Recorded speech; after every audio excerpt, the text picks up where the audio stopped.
June marks National Indigenous History Month, a time to reflect on the past while also acknowledging that work still needs to be done to better our relationship with First Nations. And one artist is helping do just that. Anishinaabe artist James Corbiere has created a board game, and it's called The Truth in Truth and Reconciliation. James joins me now. Thank you so much for being here. Hi, good morning. I'm happy to be here. We have this beautiful setup here. Before we go through the game, which is such an interesting idea, take us back to where the concept even came from, because you have such an incredible lived experience. I was a teacher, an Anishinaabe language teacher in Sault Ste. Marie. And one of the classes, when they didn't have enough students, they would give me Canadian history to teach. And so when I was preparing my students for exams, I came up with this idea about creating a study guide. And the prototype isn't as pretty as this, but this is based on the prototype. The game that you see here now is pretty much almost 95% accurate to the original content or intent. Again, it was just to help my students study for Canadian history, right? Back in 2017 when I put the first game together, the prototype. Let's talk about the board game itself, and what are some of the cards, what are some of the pieces, what is the concept? Well, the idea here is at the beginning of the game, you are an Indigenous player. You have a role to play, your status, non-status, male, female, depending on Indian Act definitions. You start the game with land, language, culture, and identity.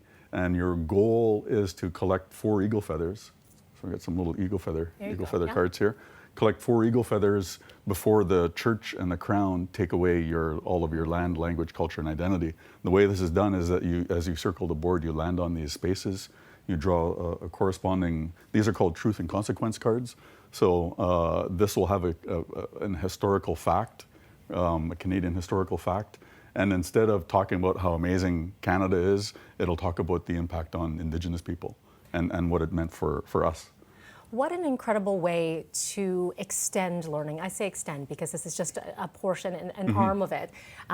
We were talking off camera about how these days a lot of students, young people, are on their phones, right? So, they've done away with a lot of the textbooks and they're on their laptops. But you purposely, first of all of the artwork is done by you. Yes. But on top of that, the pieces, even the cards themselves are the same size as a cell phone. Yeah, it was intended to be a quick review, 2 or 3 sentences, simple, straightforward facts, and then a consequence. And again, about the size of a cell phone, right? Because at the time that I was working on this game, that's one of the biggest disruptions or distractions in the classroom was, kids picking up their cell phones and reading from them. So I figured if the cards were roughly the same size, that would do the same thing, same information that you would get looking at a cell phone page or screen as you would in a card. So there are 2 versions of the game. One is specifically for the students or a younger audience, would you say, and one's more geared Well, the original game was intended for a general audience, so this game is a general audience. With Medicine Wheel Publishing, we've changed that to like 14 or older. Then this is being reworded and reworked into the elementary and middle school version.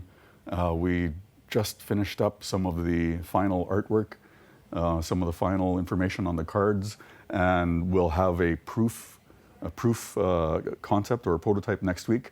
And then we expect that the elementary version will be available this August.